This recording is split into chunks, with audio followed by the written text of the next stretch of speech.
საღამოშვიდობისა დღის მთავარ თემებს ეთუნა ინსკირველი გაგაცნობთ. დაკავებიდან 9 თვის შემდეგ მუსტაფა ემრე ჩაბუქი საქალაქო სასამართლო 1000 ლარიანი გირაოს საფუძველზე გაათავისუფლა, თუმცა ეს არ ნიშნავს იმას, რომ საქართველომ უარი თქვა დემირელის კოლეჯის მენეჯერის თურქეთისთვის გადაცემაზე. ახლა უკვე დღის წესრიგში დგას, რას გადაწყვეტს სასამართლო ექსტრადირებასთან დაკავშირებით, ამ საკითხის განხილვა გაურკვეველი ვადითაა გადადებული. მანამდე სასამართლოს დარბაზიდან გათავისუფლებული ჩაბუქი მეუღლესთან ერთად დემირელის სახელობის კოლეჯის პარტნიორ სკოლა ლიცეუმს სხივისკენ გაიმართა, სადაც შვილები, მოსწავლეები, მშობლები და თანამშრომლები დახვდნენ. რას ამბობს მუსტაფა ემრე ჩაბუქის საპატიმროს დატოვების შემდეგ, ნინო ელიკაშვილი გიამბობთ.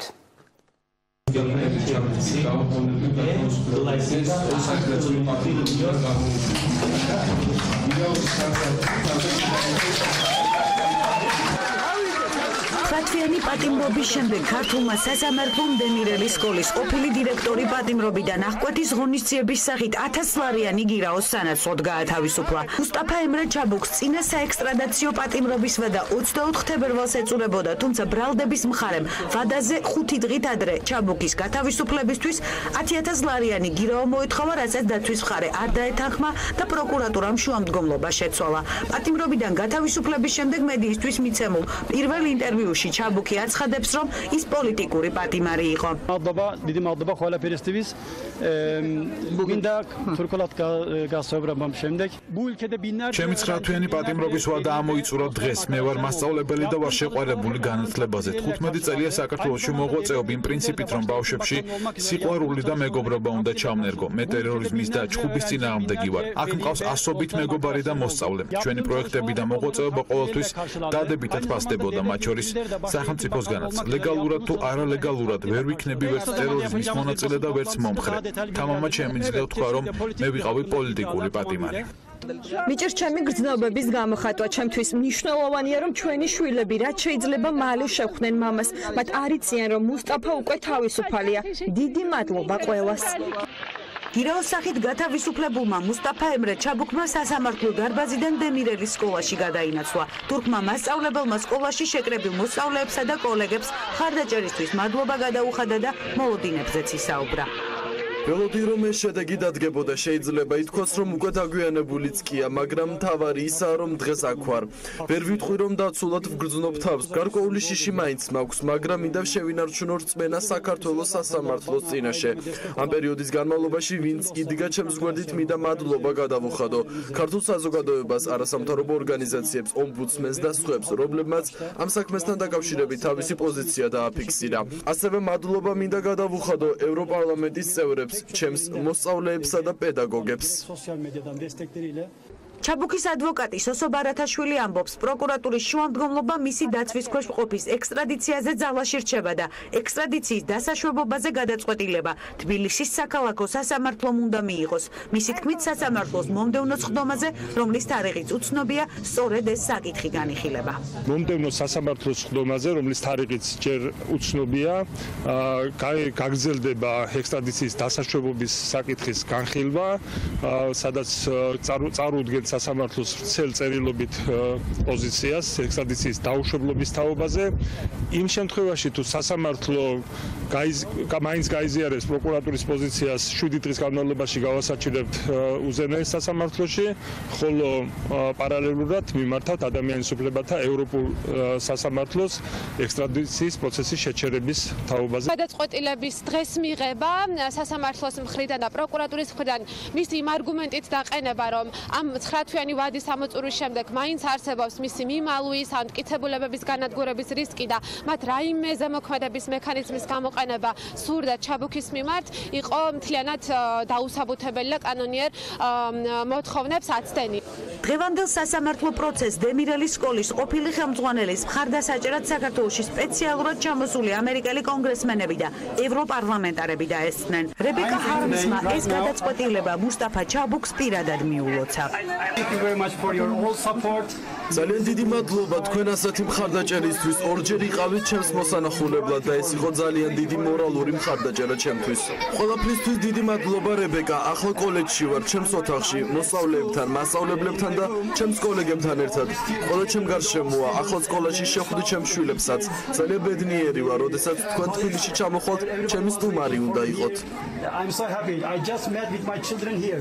სასამართლოს მიღებული გადაწყვეტილების შემდეგ ორი ქვეყნის დიპლომატიურ ურთიერთობებზე საუბრობენ საპარლამენტო უმრავლესობაში. ქართული ოცნების ლიდერებს მიაჩნიათ, რომ რა გადაწყვეტილებას მიიღებდა სასამართლო, ეს თავად ქართული მართლმსაჯულების გადასაწყვეტი იყო. ოპოზიციაში კი ფიქრობენ, რომ ექსტრადირების თაობაზე ჩაბუქის სასარგებლოდ პროცესი ჯერ არ დასრულებულა და მთავარი გადაწყვეტილება ქართულმა მართლმსაჯულებამ ექსტრადიციის დაუშვებლობის დაკმაყოფილების თაობაზე უნდა მიიღოს. ეს იყო სასამართლოს მიერ მისაღები გადაწყვეტილება და საქართველოში სასამართლო მიიღო ეს გადაწყვეტილება. ჩვენ ბუნებრივია პატივს ვცემთ ამას სასამართლოს გადაწყვეტილებას. რაც შეეხება საერთაშორისო ასე ვთქვათ პოზიციებს და ჩვენ პარტნიორებთან ურთიერთობას, მე ვფიქრობ, რომ ჩვენ გვაქვს იმის რესურსი ყველა პირობებში დავალაგოთ ურთიერთობები ჩვენ სტრატეგიულ პარტნიორებთან. მუსტაფა ჩაბუკი გაათავისუფლეს საერთაშორისო ზეწოლამ ამერიკამ, ევროკავშირმა და იმ საერთაშორისო პრესინგმა, რომელიც განხორციელდა საქართველოს თავრობის მხრიდან. ექსტრადირების თაობაზე ჩაბუქის სასარგებლოდ პროცესი არ დასრულებულა. ეს პროცესი კვლავ მიმდინარეობს. და ევროპული საქართველო იმედს გამოთქვამს, რომ სასამართლო სისტემა იქნება მოწოდების სიმაღლეზე და იხელმძღვანელებს როგორც საქართველოს კონსტიტუციით, ისე ადამიანის უფლებათა ევროპული კონვენციით და მაღალი სტანდარტებით. დემირალის სკოლის ყოფილი ხელმძღვანელი ქართველმა სამართალდამცველებმა საქართველოში 2017 წლის 24 მაისს დააგავეს. მას თურქული მხარე ფეთულლა გიულენთან და ტერორისტულ ორგანიზაციასთან კავშირს ედავება. დაპატიმრებამდე მუსტაფა ჩაბუქი 15 წლის განმავლობაში საქართველოში საგანმანათლებლო საქმიანობას ეწეოდა. იყო მასწავლებელი წლების განმავლობაში აწყობდა საერთაშორისო და ადგილობრივ ოლიმპიადებს მოსწავლეებისთვის. და კიდევ ერთი მეზობელი ქვეყნის დაკავებული საფგან მუხტარლის საქმე ხელისუფლების ოპონენტები, საზოგადოებრივი ორგანიზაციები და მედია პარლამენტს ასევე მთავარ პროკურორს მიმართავენ და საკანონმდებლო ორგანოში დროებითი საგამოძიებო კომისიის შექმნას ითხოვენ. დგას თუ არა დღის წესრიგში აზერბაიჯანელი ჟურნალისტის საკითხის განხილვა პარლამენტში, რას ამბობს პირველი სპიკერი, ნახეთ ქეთევან გრიგორაშვილის სიუჟეტში. აზერბაიჯანელი ჟურნალისტი საფგან მუხტარლის საქმეზე დროებითი საგამოძიებო კომისიის შექმნის მოთხოვნით 30-ზე მეტმა არასამთავრობო ორგანიზაციამ და მედიას საშუალებამ საქართველოს პარლამენტს მიმართა. საკანონმდებლო ორგანოს გარდა მიმართვის ადრესატი მთავარი პროკურორიც არის. ორგანიზაციები ირაკლი შოთაძეს მოუწოდებენ, რომ გამოძიების პროცესში ჩაერთოს საერთაშორისო გამომძიებლები და ექსპერტები და უზრუნველყოს მაქსიმალური გამჭვირვალობა. განცხადებაში, რომელსაც ხელს 34 ორგანიზაცია აწერს, ნათქვამია, რომ აზერბაიჯანელი ჟურნალისტის გატაცების საქმეზე მიუხედავად იმისა, რომ მომხდარიდან 9 თვე გავიდა, საზოგადოება არანაირ ინფორმაციას არ ფლობს. აღნიშნული საქმე შესაძლოა უკავშირდებოდეს სუვერენიტეტსა და უსაფრთხოების საკითხებს, ამიტომ პარლამენტის რეგლამენტის და საქართველოს კონსტიტუციით გათვალისწინებით აუცილებელია უკვე რომ შეიქმნას საპარლამენტო დროებითი საგამოძიებო კომისია და ამ ფორმატში იქნეს განხილული საქმის კონკრეტული გარემოებები, თუ რამდენად ეფექტურად იმოქმედეს სამართალდამცავმა ორგანოებმა. არასამთავრობო ორგანიზაციების მოთხოვნას შეიქმნას დროებითი საგამოძიებო კომისია მხარ საპარლამენტო უმცირესობა უჭერს. დღეს ამ საკითხზე კითხვა ელენე ხოშტარიამ ვიცე-პრემიერ მიხეილ ჯანელიძესთან დასვა. ოპოზიციას აინტერესებს, უნდა აიღოს თუ არა საქმეზე პოლიტიკური პასუხისმგებლობა ხელისუფლებამ. ამის საპასუხოდ საგარეო საქმეთა მინისტრი ამბობს, რომ ეს საქმე ქვეყნისთვის დიდი გამოწვევაა და პროკურატურა აკეთებს ყველაფერს, რომ პროცესი სწორად წარიმართოს. გახსოვთ ალბათ პრემიერ-მინისტრის განცხადება, სადაც მან თქვა, თქვენც იგზანდებოდით, რომ ეს იყო სერიოზული ჩავარდნა, რაც თავისთავად კარგია, როდესაც ამას საუბრობთ, მაგრამ ამას უნდა მოყვეს კონკრეტული რაღაცა ქმედება, ხო, ვისი ჩავარდნა, რა ჩავარდნა, ვინ იღებს ამ ჩავარდნაზე პასუხისმგებლობას, მინდა შეაფასოთ. თუ რამდენად ამაზიანებელია ეს საქმე ჩვენთვის? დაიწყება გამოძიება და დროში გაჩიანურდა, მაგრამ პროკურატურა აკეთებს, მე როგორც ვიცი, ყველაფერს იმისათვის, რომ მოხდეს ამ პროცესის სწორად წარმართვა. ჩვენი ამ თანამშრომლობით, ღიაობით, რომელიც ჩვენ გვაქვს ჩვენს პარტნიორებთან, შევძლებთ ამ საკითხზე სწორი პასუხის გაცემას. პარლამენტში აფგან მუხთარლის საქმეზე საგამოძიებო კომისიის შექმნის აუცილებლობას ვერ ხედავს პატრიოტთა ალიანსის წევრი. ადამ არშანია ამბობს, რომ ქვეყანაში ამ საქმეზე მეტად მნიშვნელოვანი პროცესები მიმდინარეობს. მე არ მგონია, რომ პარლამენტში უნდა შეიქმნას ასეთი კომისია ნამდვილად, იმიტომ რომ ჩვენი თვალსაზრისით ჩვენ ქვეყანას ბევრად უფრო მძიმე და საშინაო პრობლემები გვაქვს ისეთი დონის. ამ პრობლემების გამო და არ შეიქმნა კომისია და ეხა ამასთან შედარებით ბატონი მუხტარლის ფაქტი რასაკვირველია, ძალიან ცუდია, არასასიამოვნოა, მაგრამ მე ჩვენ მიგვაჩნია, რომ მაქსიმალური საპარლამენტო კონტროლი ნამდვილად უნდა იყოს. საგამოძიებო კომისიის შექმნას არ გამორიცხავს პარლამენტის თავმჯდომარე.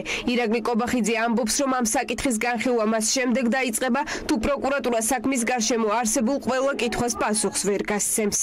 პროკურატურას აქვს ბუნებრივია თავისი სირთულეები ამ საქმის გამოძიების დროს, მათ შორის იმის გამო, რომ შეუძლებელია მუხტარლის დაკითხვა, გამოკითხვა ამ საქმესთან დაკავშირებით, რაც ართულებს ბუნებრივია საქმის გამოძიებას. ჩვენ შეგვიძლია მივცეთ ჯერჯერობით დრო პროკურატურას იმისათვის, რომ დამატებით გამოიძიოს საქმე, თუმცა რაც შეეხება საგამოძიებო კომისიის შექმნას, ეს დღის წესრიგიდან ზოგადად მოხსნილი არ არის. აფგან მუხტარლი თბილისის ცენტრიდან 2017 წლის 29 მაისს გაუჩინარდა, მეორე დღეს კი აზერბაიჯანის ციხეში აღმოჩნდა. აზერბაიჯანის ხელისუფლებისგან დევნილი ჟურნალისტი, რომელიც თბილისში ოჯახთან ერთად ცხოვრობდა, ამბობს, რომ ის ქართულმა და აზერბაიჯანულმა სპეცსამსახურებმა თბილისის ცენტრიდან ერთობლივად გაიტაცეს. ტელეპიროლთან სატელეფონო ინტერვიუში მუხტარლი მისი გატაცების საქმეში საქართველოს პრემიერ-მინისტრი გიორგი კვირიკაშვილი დაადანაშაულა. კარგავთ, თუ არა უვიძო მიმოსვლას დღეს რამდენიმე საათის განმავლობაში პასუხობდა ქვეყნის პირველი დიპლომატი დეპუტატების კითხვებს. საქართველოს ვიზა ლიბერალიზაციასთან დაკავშირებით ევროპის ქვეყნებიდან წამოსულ კრიტიკას ოპოზიცია კრიმინალთან დაკავშირებით ხელისუფლების პოზიციას უკავშირებს. პასუხი აქვს საგარეო საქმეთა მინისტრს. უვიზო მიმოსვლის შეჩერების საფრთხები და გამოწვევები ნახეთ რუსტან ჯაბანიშვილის სიუჟეტში. დღეს არ დგას საკითხი შეჩერების მექანიზმის ამოქმედების. ევროპელი პარტნიორების შეშფოთების და კრიტიკული განცხადებების მიუხედავად საქართველოს მთავრობაში ვიზა ლიბერალიზაციის შეჩერების მექანიზმის ამოქმედებას არ ელოდებიან. ხელისუფლება პრობლემას აღიარებს და იმ პირებს, რომლებიც ვიზა ლიბერალიზაციით ბოროტად სარგებლობენ, კაცრი რეაგირებით ემუქრება. ოპოზიცია ევროკავშირის ქვეყნებში ქართველების მიერ ჩადენილი კრიმინალური შემთხვევების მკვეთრად მატების გამო პასუხისმგებლობას ხელისუფლებას აკისრებს. მათი თქმით, სწორედ ქართული ოცნების არასწორმა პოლიტიკამ განაპირობა ვიზა ლიბერალიზაციისთვის საფრთხის შექმნა. ოპონენტების კრიტიკას დღეს საგარეო საქმეთა მინისტრი პარლამენტში პასუხობდა. ერთადერთი რამის ექსპორტსაც ეწევით ევროპაში, ეს არის კრიმინალი, იმიტომ რომ თქვენი ხელისუფლების პირობებში ეს ქვეყანა გადაიქცა კრიმინალურ დერეფნად. რომ მორიგ ჯერზე თქვენმა ხელისუფლებამ საზღვარზე გააცილა ერთ-ერთი მორიგი კრიმინალი. სავარაუდოდ ეს ადამიანი ალბათ ევროპაში წავიდა. იგივე კითხვებს ვამთ, რომ აი საქართველოს ისეთი კრიმინალია, ისეთი გაჭირვება არის, რომ ამას შეიძლება შეჩერება გამოიწვიოს. ხო, ქალბატონ სალომე, ალბათ პოლემიკისთვის არ მithქვამს, პასუხი გაგეცით. საუბრების დაწყება იმაზე, რომ შესაძლოა ვიზა ლიბერალიზაცია შეექმნას საფრთხე, არის თუ არა იმ უპასუხისმგებლო პოლიტიკის შედეგი, იმ პოლიტიკის შედეგი, რომელსაც ქართული ოცნება ახორციელებდა კრიმინალთან და ორგანიზებულ დანაშაულებთან მიმართებაში. მოსალოდნელი იყო გარკვეულწილად ის, რომ ვიზა ლიბერალიზაციის შემდეგ გაიზრდებოდა გარკვეულწილად სტატისტიკა, ეს ვიზა ლიბერალიზაციის მიღებამდე ევროკავშირის მიერ მომზადებულ შეფასებით დოკუმენტში რისკებშიც იყო მითითებული, მაგრამ ეს არ გულისხმობს, რომ საქართველო არის დღეს ის ქვეყანა, რომელიც წარმოადგენს კრიმინალის კუთხით საფრთხეს ევროპული სახელმწიფოებისთვის. თქვენი დამოკიდებულება იმ წინადადებასთან დაკავშირებით, რაც შეეხება ნატოში ამ ქვეყნის გაწევრიანებას, მეხუთე მუხლის უშიშროების გარანტიების, ასე ვთქვათ, გავრცელების შეზღუდვის დათქმით აპირებთ თუ არა, რომ გამოიყენოთ ეს იდეა და რეალურად დაიწყოს ეს, ასე ვთქვათ, აი ამ იდეის განხორციელება უკვე ოფიციალურად. ნატოს და საქართველოს აქვს ძალიან მკაფიოდ განსაზღვრული დღის წესრიგი ინტეგრაციის შესაბამისი ფორმატებით, შესაბამისი ინსტრუმენტებით, რომელიც აღიარებულია ნატოს მხრიდან და წევრი ქვეყნების მხრიდან. საქართველოდან ვიზა მიმოსვლის წესების დამღვრევთა რაოდენობის დას გერმანიის შინაგან საქმეთა მინისტრმა შემაშფოთებელი უწოდა. ეს განცხადება მინისტრმა თომას დე მეზიემ მიუნხენში უსაფრთხოების საერთაშორისო კონფერენციის ფარგლებში ქართულ ჟურნალისტებთან გააკეთა და აღნიშნა, რომ თუ ეს რიცხვი გაიზრდება, მაშინ შესაძლებელია დაიწყოს შეჩერების მექანიზმის ამოქმედება. ქართული ოცნების უმრავლესობაში დარწმუნებულები არიან, რომ პარტნიორ ქვეყნებთან თანამშრომლობა და პირობების დამღვრევებისთვის სანქციების გამკაცრება შესაბამის შედეგს გამოიღებს. საზოგადოებას უთხრათ სიმართლე, რაიმე გაფრთხილებაზე აქ საუბარი არ ყოფილა, ეს უფრო კომენტარები იყო, თუმცა არც ეს არ არის მაინც და მაინც კარგი, მაგრამ საბოლოო ჯამში ქართული სახელმწიფო ყველაფერს გააკეთებს მოქალაქეთა მაქსიმალური ინფორმირებისათვის. შეჩერების მექანიზმის ამოქმედების საკითხთან დაკავშირებით არსებული პრობლემის მიმართ ხელისუფლებას გააქტიურებისკენ მოუწოდებენ პრეზიდენტის ადმინისტრაციაში. გიორგი აბაშიშვილმა დღეს მიმდინარე პროცესებში რუსული კვალიც არ გამორიცხა. ძალიან დიდი ყურადღებით უნდა დავაკვირდეთ ასევე ამ ინფორმაციის წარმომავლობის წყაროს. ძალიან კარგად ვახსოვს, რომ საქართველოს ყავს დიდი, ასე ვთქვათ, პროპაგანდისტული ტერი რუსეთის სახით, რომელიც ხშირ შემთხვევაში ალბათ დიდი სიამოვნებით ეცდება მაქსიმალურად ნეგატიური ინფორმაციის გავრცელებას საქართველოს შესახებ. საქართველოს ვიზა ლიბერალიზაცია 2017 წლის მარტში მიიღო. საგარეო უწყების მონაცემებით 1 წლის განმავლობაში უვიზო მიმოსვლით საქართველოს 220,000-ზე მეტმა მოქალაქემ ისარგებლა. ხმაურიანი განცხადებებით დაიწყო და სიტყვიერი დაპირისპირებით გაგრძელდა დღევანდელი იუსტიციის საბჭოს სხდომა. საბჭოს მოსამართლე წევრების სამიზნე კვლავ პრეზიდენტის კვოტით დანიშნულია. მოსამართლეთა ნაწილი ალენა დოლიძეს რუსულ ორგანიზაციასთან თანამშრომლობაში და საბჭოს შეურაცხყოფაში ადანაშაულებენ. თავად საბჭოს არა მოსამართლე წევრი ბრალდებებს უარყოფს და მის წინააღმდეგ მიზან მიმართულ კამპანიაზე საუბრობს. იუსტიციის უმაღლესი საბჭოს სხდომამ კვლავ ხმაურის ფონზე ჩაიარა პრეზიდენტის კვოტით დანიშნულ არა მოსამართლე წევრს ანადოლიძეს საბჭოს მოსამართლე წევრები დაუპირისპირდნენ და ის ანტისახელმწიფოებრივ ქმედებაში დაადანაშაულეს. სერგო მეთოფიშვილმა და დიმიტრი გვრიტიშვილმა განაცხადეს, რომ ანადოლიძეს 2008 წლის აგვისტოს ომის მერე ორგანიზაცია რუსული სამართლის ინიციატივამ ქართველი ჯარისკაცების მაკომპრომიტირებელი მასალების შეგროვება დაავალა. მოსამართლეები ამტკიცებენ, რომ ამ ორგანიზაციას საერთაშორისო სასამართლოებში საქართველოს წინააღმდეგ სარჩელები აქვს შეტანილი. არსებობს მტკიცებულებები და ამას ქალბატონიანაც არ უარყოფს, რომ მონაცემების შეგროვება ამ ორგანიზაციის და ეს ორგანიზაცია არის კერძოდ ჰოლანდიაში რეგისტრირებული რუსული არასამთავრობო ორგანიზაცია, რუსული მართლმსაჯულების ინიციატივა, რომელმაც დაიქირავა ქალბატონი ანა იმისათვის, რომ მონაცემები შეეკრიბა 2008 წლის აგვისტოს ომთან დაკავშირებით.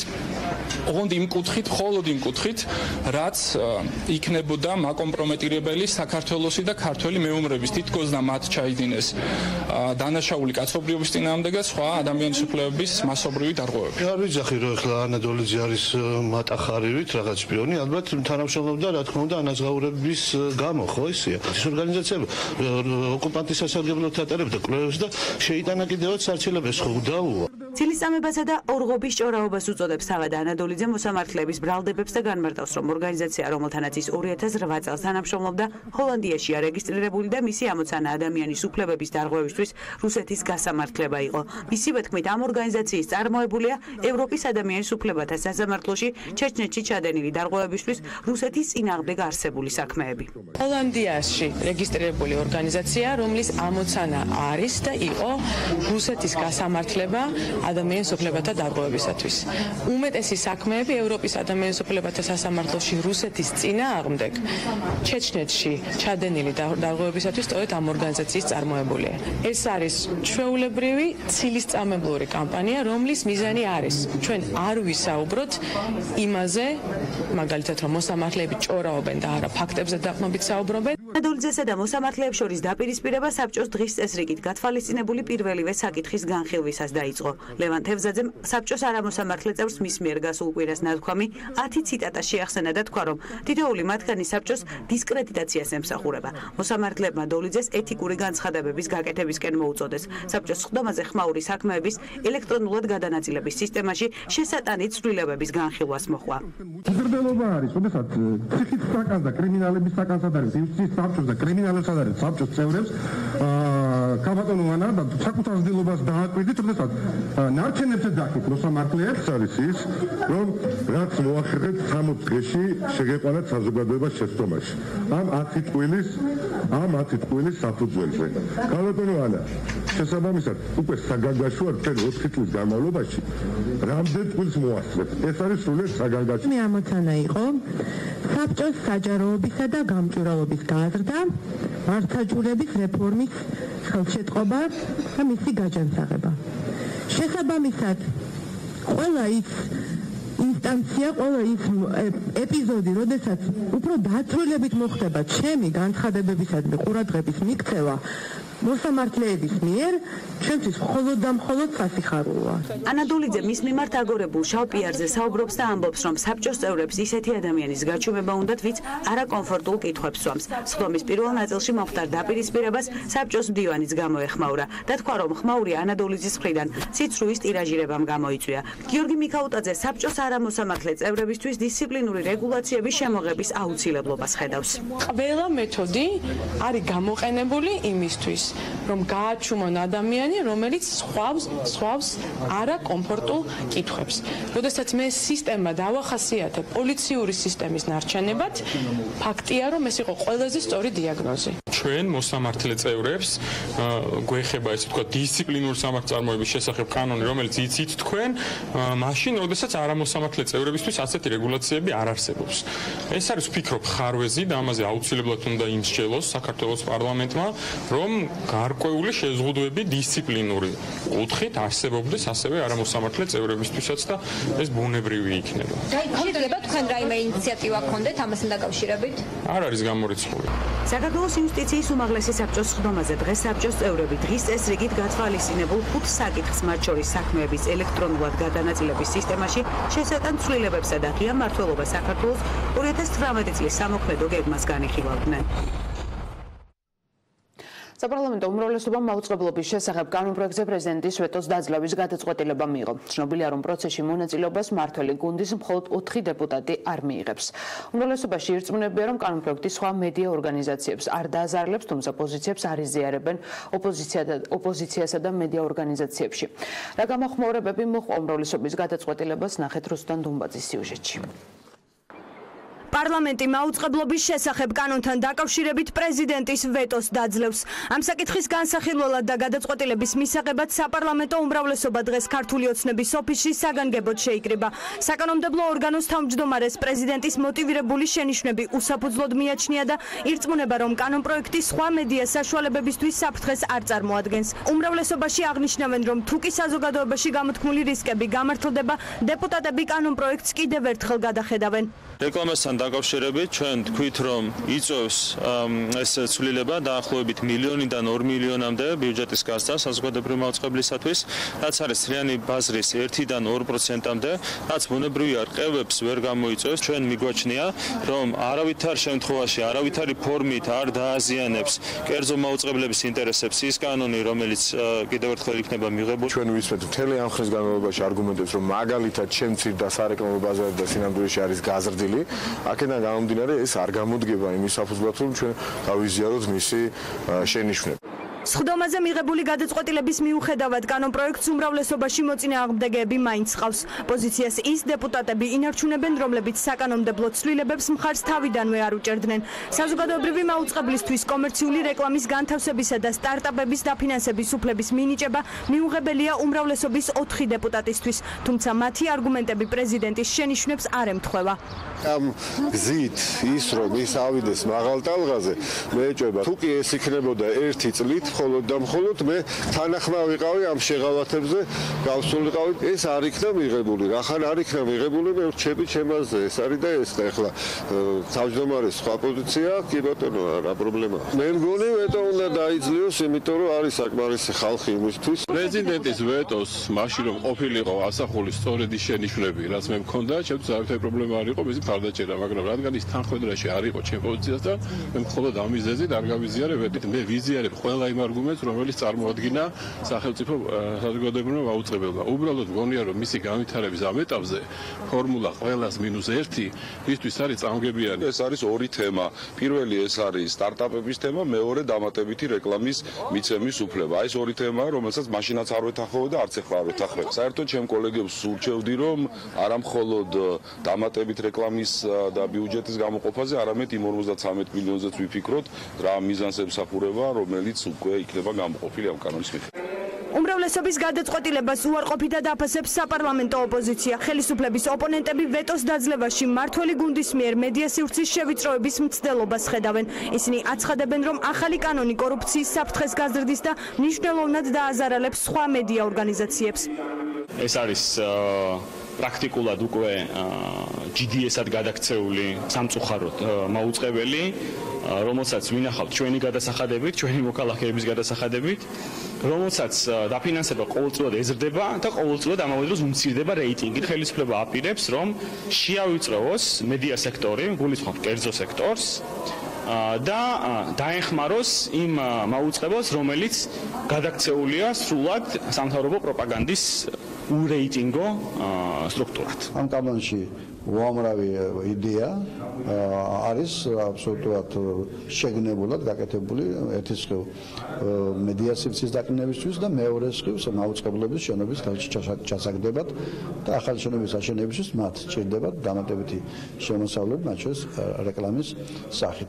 ეს არ არის საზოგადოებრივი მაუწყებლის განვითარებისთვის შემუშავებული კანონპროექტი. ასე აფასებენ მედია ორგანიზაციების წარმომადგენლები საპარლამენტო უმრავლესობის გადაწყვეტილებას. რუსთავიორის იურისტი თამთა მურადაშვილი აცხადებს, რომ თუკი პარლამენტის შემუშავებულ კანონპროექტს მიიღებს, უარყოფით შედეგებზე პასუხისმგებლობა საკანონმდებლო ორგანოს თითოეულ წევრს დაეკისრება. ძალიან მნიშვნელოვანია, რომ ვეტოსთან დაკავშირებული დისკუსია წარმართული იყო კონსტრუქციულ რეჟიმში და პარტნიორულ რეჟიმში, მაგრამ სამწუხაროდ ეს არ მოხერხდა პარლამენტში. თუ ვეტო გადაილახა და მიიღეს ეს კანონპროექტი არსებული სახით, ეს იქნება ძალიან დამაზარალებელი და მე მგონია აბსოლუტურად ყველა ორგანომ, პარლამენტმა, მარეგულირებელმა კომისიამ, რომელმაც სრულად მხარი დაუჭირა ამ კანონპროექტს და საზოგადოებრივმა მაუწყებელმა და ყველა იმ დეპუტატმა, რომელიც ხმას მისცემს მომავალში, ამ კანონპროექტს უნდა აიღოს პერსონალური პასუხისმგებლობა იმ უარყოფით შედეგებზე. მაუწყებლის შესახებ კანონის საზოგადოებრივ მაუწყებელს გადაცემების ნაწილის შესყიდვების კანონის გვერდის ავლით შეძენის, სტარტაპების დაფინანსებისა და კომერციული რეკლამის ზრდის საშუალებას აძლევს. კანონპროექტს პარლამენტმა მხარი მესამე მოსმენით დეკემბერში დაუჭირა. პრეზიდენტმა კი საკანონმდებლო პაკეტის კომერციული ნაწილი და შესყიდვების საკითხი დაიწუნა და 15 იანვარს ვეტო დაადო. საკანონმდებლო ორგანო დღევანდელი გადაწყვეტილების მიხედვით მარგველაშვილის რიგით მე-11 ვეტოს მიმდინარე კვირას დაძლევს. ერთიანი ნაციონალური მოძრაობა მოქმედი და ყოფილი ვიცე-პრემიერების დიმიტრი ქუმსიშვილისა და ალექსანდრე ჯეჯელოვას მიმართ სისხლის სამართლის აღძროს პარალელურად ეკონომიკის მინისტრის გადადგომასაც ითხოვს. ამის შესახებ განცხადება პარტიაში გამართულ ბრიფინგზე ხატია დეკანოიძემ გააკეთა. საქმე ტელეკომპანია პირველის ირგვლივ განვითარებულ პროცესებს ეხება. პარტიაში აცხადება, რომ მმართველი გუნდი ცდილობს კრიტიკული აზრით დაახშოს და დემოკრატიული ინსტიტუტების სრულად შეზღუდოს. შეჩერდა დროებით, იმიტომ რომ ეს აბოტივტივ და ხო რაღაცნა. ხელისუფლება ცდილობს მოსპოს კრიტიკული აზრი ქვეყანაში და შეასუსტოს ყველა დემოკრატიული ინსტიტუტი, რომელიც კიდევ არსებობს ამ ქვეყანაში. ამერიკის შეერთებული შტატების სადაზვერვო სააგენტომ გამოაქვეყნა დასკვნა, სადაც პირდაპირ არის მითითებული, რომ ქართული ოცნების ხელისუფლება სპობს და სურს მოსპოს პოლიტიკური ოპოზიცია, შეასუსტოს დემოკრატიული ინსტიტუტები და მოახდინოს მმართველობის სრული მონოპოლიზაცია, რაც ადასტურებს იმას, რომ საქართველოში დემოკრატიის განვითარებას რეალური საფრთხე ექნება. მოვითხოვთ, რომ ივანიშვილის პირადმა რეიდერმა დიმიტრი ქუმსიშვილმა დატოვოს თანამდებობა და ასევე დაიწყოს სისხლის სამართლებრივი დევნა დიმიტრი ქუმსიშვილისა და ალექსანდრე ჯეჯელოვას წინააღმდეგ, რომლებიც ღიად ახორციელებდნენ და ამის შესახებ ძალიან ბევრი საინფორმაციო საშუალება საუბრობს რეკეტს, რეიდერობას, ტელეკომპანია TV Pirvelis ფლობელებზე. ხმაური დაპირისპირება მოყვა დღეს იუსტიციის მინისტრის გამოჩენას საკანონმდებლო ორგანოში. თეატრულუკიანის კომიტეტის ხდომაზე სამსახურიდან გაშვებული თანამშრომლები დახვდნენ და უზენაესი სასამართლოს გადაწყვეტილების აღსრულება მოთხოვეს. დაპირისპირება ამით არ ამოწურვათ ხარე დებატები მინისტრსა და ნაციონალური მოძრაობის წევრ შორის თითქმის 1 საათის განმავლობაში მიმდინარეობდა. თინა ბოგუჩავამ თეატრულუკიანს სამარცხვინო მინისტრი უწოდა.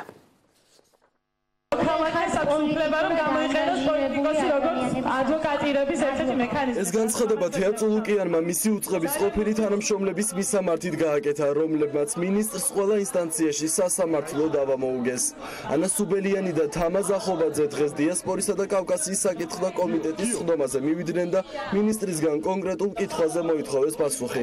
როდის აღსრულდება მესამე ინსტანციის გადაწყვეტილება, რომლის მიხედვითაც წულუკიანის უწყებას 150.000 ლარის დაუყოვნებლივ ანაზღაურება დააკისრა. მათ მოიგეს სასამართლო პროცესი იუსტიციის სამინისტროს ერთ-ერთი სიპის წინააღმდეგ და გილოცავთ ქალბატონო თინა. დიახ, რეფორმა სასამართლო არის წარმატებული. რაც შეეხება აღსრულებას, ის გადაწყვეტილებები უნდა აღსრულდეს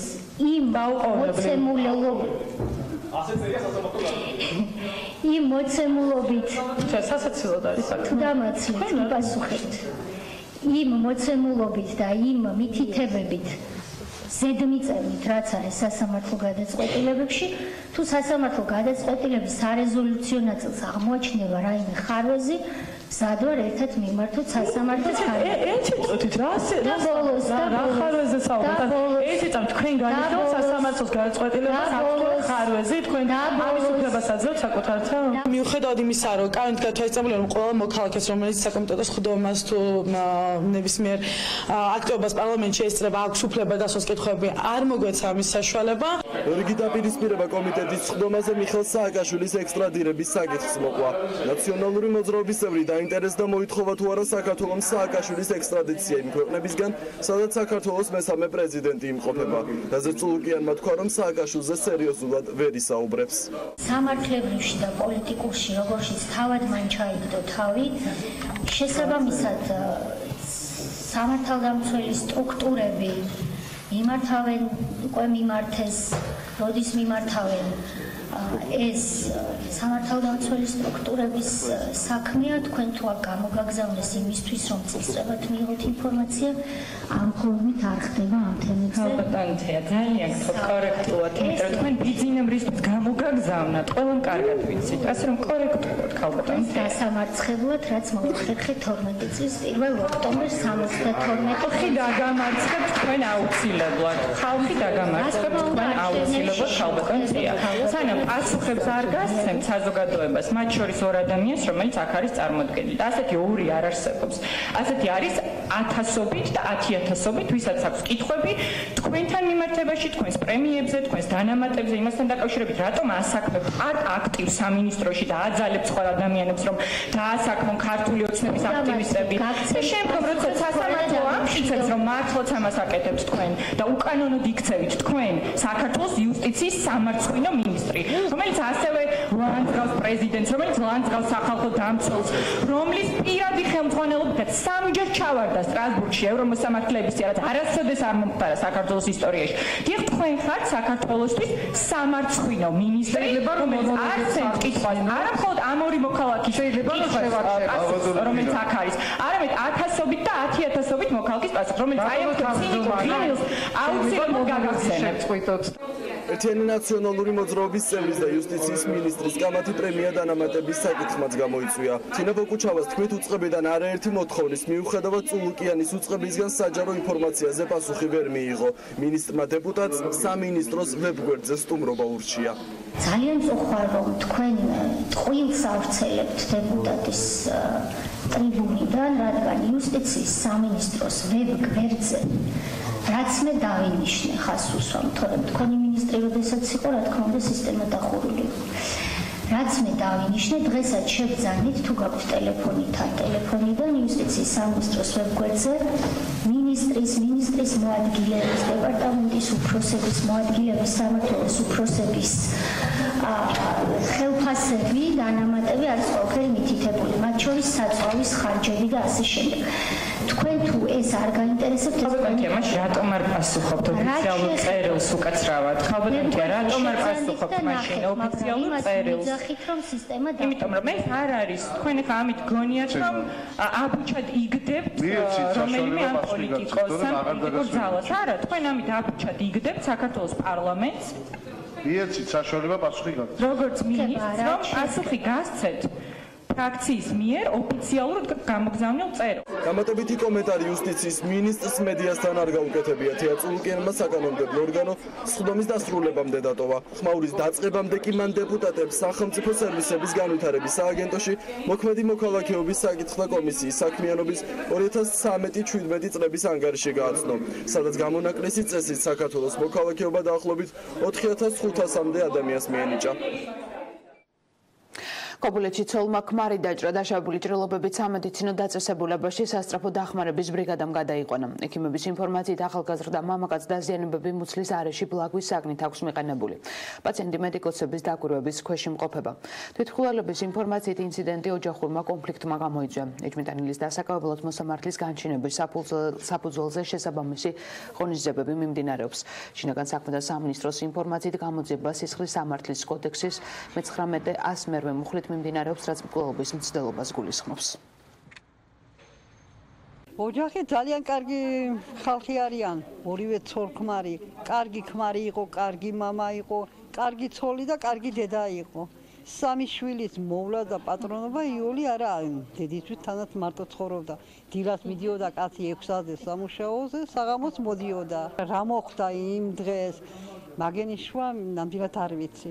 დაჭრილი იყო კაცი და ეხმარებოდნენ ახლა მეზობლები და მეც გამოვიქეცი, რა ვიცი რა მოხდა, მეთქი გამოვიქეცი, მივედი უკვე კაცი გაშავებული იყო და ყვიროდა. ხარივით ვყავდა რომ მიშველეთ მომეხმარეთო და შვილები, ჩემი შვილებიო და აქ რა მოხდა მე სახლში არ ვიცი, ვერ გეტყვი ვერაფერს. ახლა ძალიან კაი ცოლქმრობა ქონდე დედამისი ოჯახიდან რომ წავიდა, მის მერეც კაი ცოლქმრობა ქონდნენ და ძალიან კაი იყო ახლა და რა მოხდა, რა მიზეზი არაფერი ჩვენ არ ვიცით. ჩაუტარდა გადაუდებელი ქირურგიული ჩარევები, მათ შორის სპლენექტომია.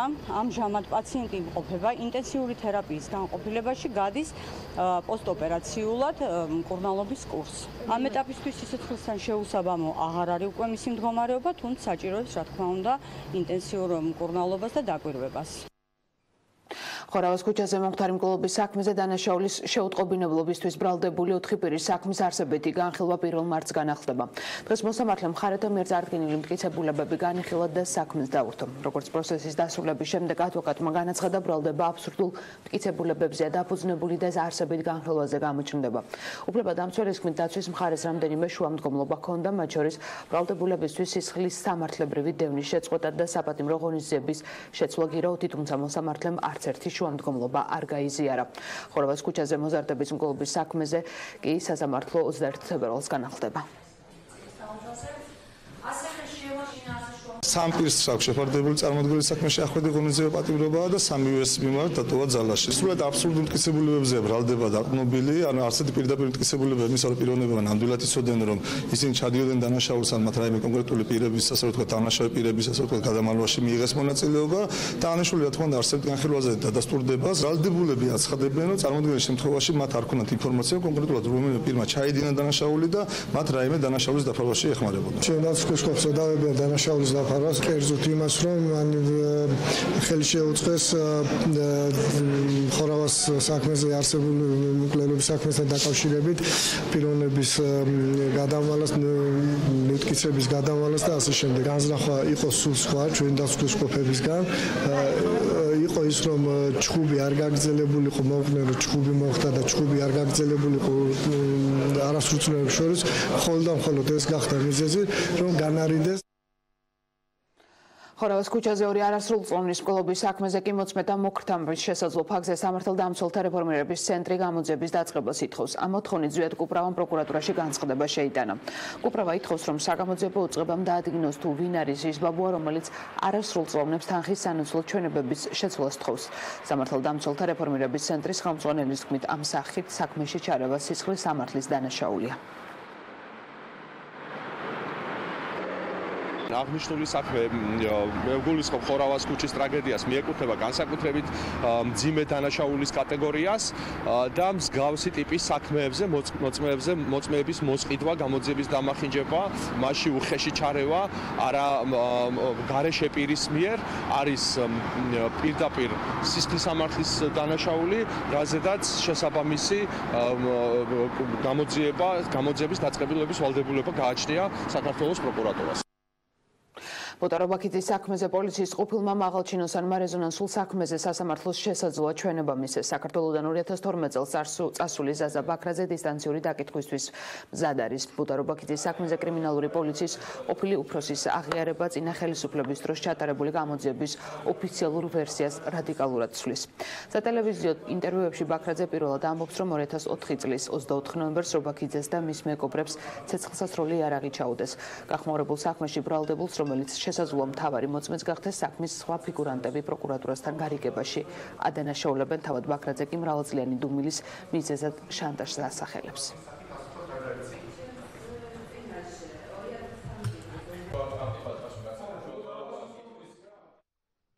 საფინანსო საბიუჯეტო კომიტეტში დღეს დაგროვებითი პენსიის შესახებ კანონპროექტის პირველი განხილვა გაიმართა, რომელსაც კანონმდებლობის და აღმასრულებელი ხელისუფლების წარმომადგენლების გარდა კერძო სექტორიდანაც ესწრებოდნენ, როგორც ფინანსთა მინისტრის მოადგილემ განაცხადა, რეფორმაში ჩართვა კერძო სექტორსაც შეეძლება. მთავრობის მიერ მოწონებული კანონპროექტის მიმართ შენიშვნები აქვს საფინანსო საბიუჯეტო კომიტეტის თავმჯდომარეს. მიუხედავად შენიშვნებისა, ირაკლი კოუზანაძე ამბობს, რომ საპენსიო რეფორმის განხორციელება ქვეყანას სჭირდება.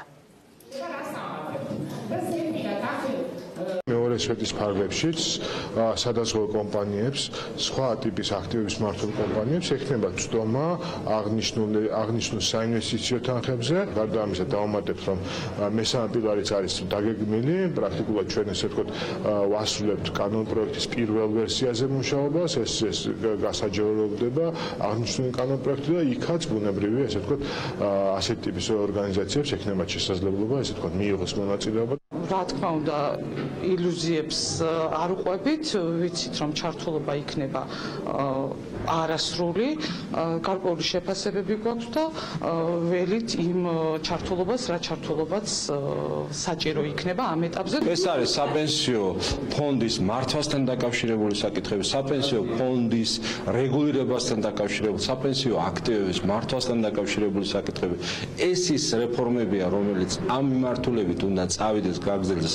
ეს რეფორმა 10 წელზე მეტია საქართველოში მზადდება, შემოვიდა პარლამენტში და ბუნებრივია, რომ ასეთი შენიშვნები საფინანსო საბიუჯეტო კომიტეტს აქვს. დარწმუნებული ვარ, ამ შენიშვნებს საქართველოს მთავრობა და წამყვანი კომიტეტი, ჯანდაცვის კომიტეტი გაითვალისწინებს. და გამოშვების ბოლოს ლონდონში ბაფტას 2018 წლის დაჯილდოება გაიმართა. ბრიტანული აკადემიის კინო დაჯილდოების ლიდერი წელს 3 ბილბორდი ებინგის საზღვარზე მისური გახდა. საუკეთესო ქალი მსახიობის ჯილდო კი ამჯერად ფრენსის მაკდორმუნდს ერგო. აქვე საუკეთესო მეორე ხარისხოვანი როლისთვის სემ როკველი დააჯილდოვეს. 2018 წელი წარმატებული აღმოჩნდა გილერმო დელ ტოროსთვის. მექსიკელმა რეჟისორმა ფილმისთვის წყლის ფორმა საუკეთესო რეჟისორის ჯილდო დაიმსახურა.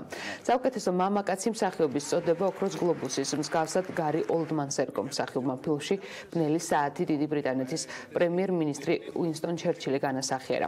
აღსანიშნავია, რომ ჰარვი ვაინშტეინისა და კევინ სპეისის გარშემო აგორებული სკანდალის შემდეგ სექსიზმისა და ბულინგის გასაპროტესტებლად ვარსკვლავები ბაფტას დაჯილდოებაზე ოქროს გლობუსის მსგავსად შავი ტანსაცმლელით მივიდნენ. აქვე დაჯილდოებას ესწრებოდნენ სამეფო ოჯახის წევრებიც. Thank you. British. დიდი მადლობა მინდა გადავუხადო ბრიტანელ ხალხს. საქმე მინდა ვთქვა, რომ სოლიდარობას უცხადებ ყველას, ვინც დღეს შავებში ჩაცმული მოვიდა. მე ძალიან მახარებს ის გამოხმაურებები, რაც ჩვენს ფილმს მოყვა. როდესაც პირველად გადავწყვიტე მსახიობი ყოფილიყავი, მითხრეს, რომ მე არც ისე ნიჭიერი ვიყავი და ბევრი შრომა მომიწევდა. ჩემი კარიერის განმავლობაში მე ძალიან საინტერესო კინემატოგრაფებთან მომიწია მუშაობა, რომლებმაც ჩემთვის დაიწყეს როლების წერა და ჩემი პოტენციალის გააზრებაში დამეხმარნენ. 1940 წელს იმ ბნელ პერიოდში, როდესაც ჩერჩილს უწევდა მოღვაწეობა, ეს ადამიანი საკუთარი ქვეყნის თავისუფლებისთვის იბრძოდა. მე მადლობა მინდა გადავუხადო მას. ჩემთვის ძალიან დიდი პატივია, რომ დღეს ბაფტას მფლობელი გავხდი. მე ამ ინფორმაციით ხვალამდე გემშვიდობებით, ნახვამდის.